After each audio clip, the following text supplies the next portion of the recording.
What's up, guys? This is Bourbon in the House. My name is Tristan. Welcome back. I hope this video finds you well. It's another gorgeous weekend in California, and I hope it is also wherever you guys are. Thank God this lockdown's coming to an end, and hopefully you'll be able to get out and have a dram with friends. I know I'm definitely looking forward to that.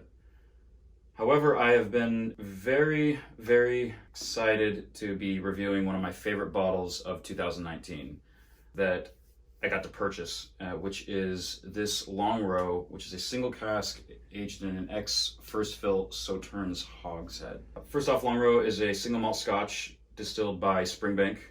If you guys are familiar with Springbank, you probably are familiar with Longrow. Longrow's kind of the peated brother of Springbank. In fact, it's fundamentally the same thing, just this is distilled twice as opposed to Springbank, which is distilled 2.5 times. And this is peated to around 50 parts per million for up to 48 hours, as opposed to Springbank, which is not peated that much and is not peated for that long. This is one single cask, aged in one first fill Sauternes Hogshead. Springbank will sporadically release single casks at certain points, whether through Longrow or Springbank, of course, and then Hazelburn, which is their triple distilled whiskey they produce. They'll do different, sherry casks. I've had some red wine casks through Longrow, recharred sherry casks, recharred bourbon casks. I mean, they do a lot of beautiful, beautiful cask finishes, or in this case, cask matured whiskeys.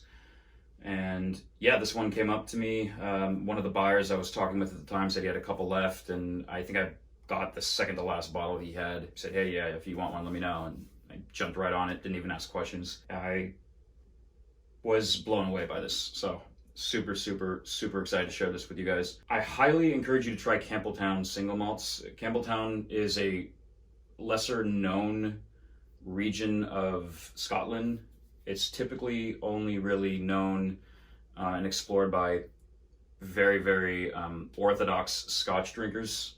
Highlands, Speyside get all the praise. Isla's known for their big, bold, peaty single malts. However, that's not the only region that produces peated single malts. Campbelltown also does, and so this is one of them. That being said, let's pour glass.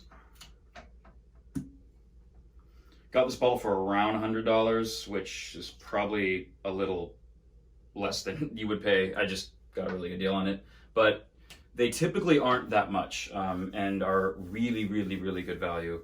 Of course, depending on the age, it could range up into the hundreds, but generally I've seen some of these in sherry and wine around 15, 16, 17, 18, but down to, sub 10 years. So of course the price will vary around there, but it's very rare to see them go above $200-ish. Now in the secondhand market, anything's possible, but yeah, if you get this from a reputable buyer shop, then they shouldn't be that much. The rundown on this: it was distilled in November 2007, bottled in August 2019, so I picked this up about 2 months after it was bottled.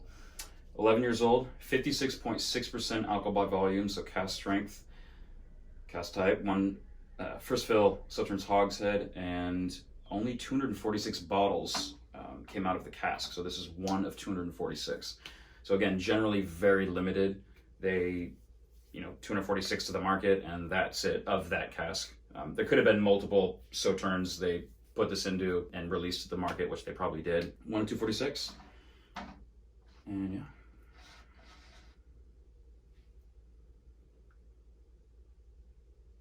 Campbelltown, although lesser known, is a very distinct region which produces very distinct whiskeys. Unlike Isla, which can produce a lot of very heavily phenolic, medicinal, very richly iodine-like malts, Campbelltown is not like that. You definitely get a lot of peat. One of the most complex noses I've smelled in a while.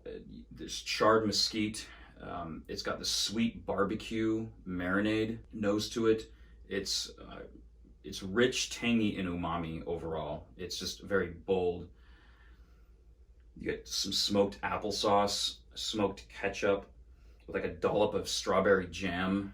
It's just crazy complex. I mean, you get these smoky, savory flavors, and you get a little bit of that jammy fruitiness coming from the Sauternes Hogshead. Beautiful, beautiful stuff. And again, 100% aged in the Sauternes, so it didn't go from what generally bourbon to this, or a number of other casks, and then finished in this. This is purely aged in one Sauternes Hogshead. By the way, quick note: Springbank doesn't add any coloring or do any chill filtration, so that color is literally the natural color. It's absolutely stunning color. I mean, yeah, the soft fruit undertones under that peat, which is more soot or carbolic. It's not really iodine, TCP, medicinal heavy.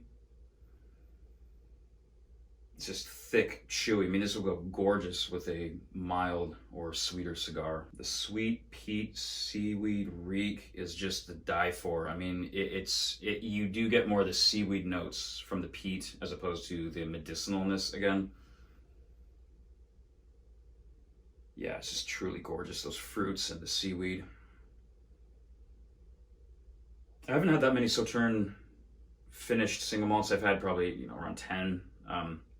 It's not as common as sherry, but I highly recommend whoever's doing one, doesn't matter. If you get the chance, try a Sauternes finished or purely aged single malt. It's truly amazing stuff. Yeah, rich, tangy umami, just incredible. The palate. Peat, cured meats covered in pomegranate reduction. Beautiful weight. More of that seaweed comes back. You get rich barley sugars, black cracked pepper. One more.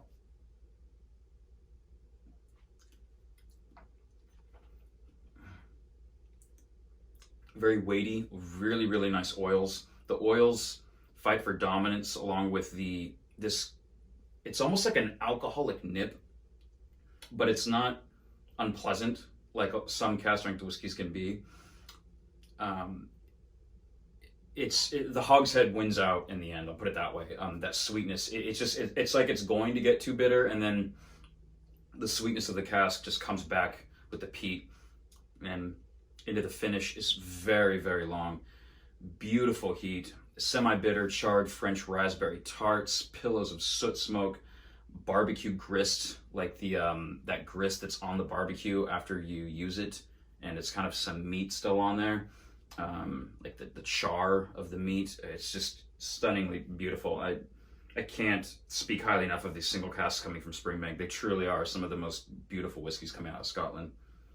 I mean, the barbecue grist just goes and goes and goes on that finish. It's kind of a full circle malt. I mean, everything is very much in sync. There's nothing crazy that happens at any point from the nose, palate to the finish. I actually haven't had this with a cigar yet, so it's probably phenomenal. I've been trying to pace myself with it. I wanted to save some for, of course, this review and then to share with a bunch of friends.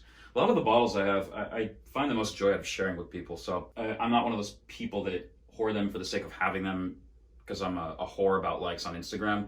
I keep them because I want to share them with people or send out samples. And, that's what a lot of this whiskey community is all about, sharing experiences together, getting samples of stuff you can't even get in the area you live in, which this would apply to most people watching this or buddies I have of mine out of state, that didn't get any allocations of Springbank. Now I can definitely have a cigar with this. Look forward to that.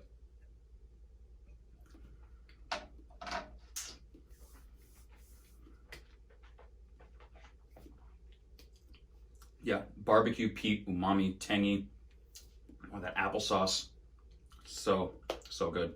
I'm giving this a 93 because it truly is unique. I love peated single malts, so I didn't want to curve it too high out of bias, but solid 93. I think with a little more age, it would have been even better.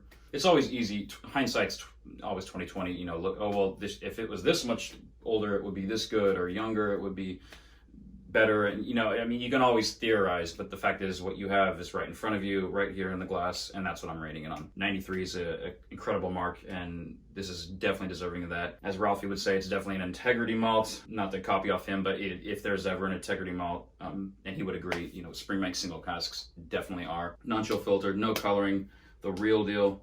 No apologies. It's just Scotland in a bottle. It really, really is. So yeah, highly recommend Longrow if you guys like peated single malts. If you don't, or like very, very lightly peated ones that are extremely complex, definitely recommend Springbank. And if you don't like peated malts but want to try something from Campbelltown, highly recommend. There's a number of other distilleries. Yeah, Glengyle and Scotia. Yeah, I mean, there's other stuff. They really produce a little bit of everything in Campbelltown. Longrow, single cask, first fill Sauternes Hogshead. Can't speak highly enough of this. Cheers, guys.